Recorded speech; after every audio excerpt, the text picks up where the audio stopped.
Est-ce qu'on ne serait pas quand même, Laurent Fabius, plus convaincant, nous, la France, si on était plus cohérent? On a vu ces Oui. derniers jours, les écologistes, mais il y a pas que, qui, se disent, voilà, on va présider la conférence de Paris et on relance, Notre-Dame-des-Landes.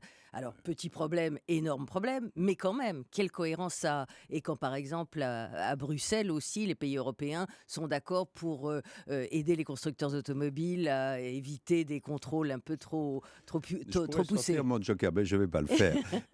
Non, vous avez dit problème concret et puis problème Mmh. général.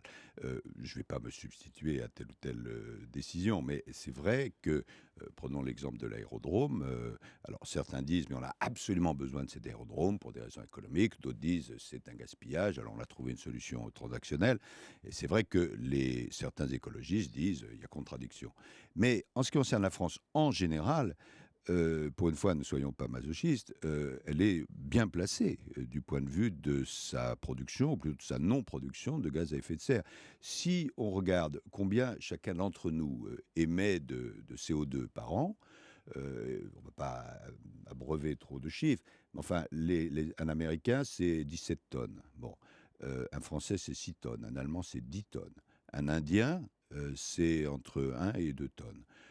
Et pourquoi est-ce qu'on émet moins de gaz à effet de serre que beaucoup? C'est à la fois parce qu'on a de l'hydroélectricité, du nucléaire, et qu'on développe de plus en plus le renouvelable. D'autres n'ont pas, évidemment, ces performances. Mais il faut qu'on entraîne tout le monde. Parce que l'une des caractéristiques, évidemment, de cette affaire des gaz à effet de serre, c'est que les frontières n'existent pas.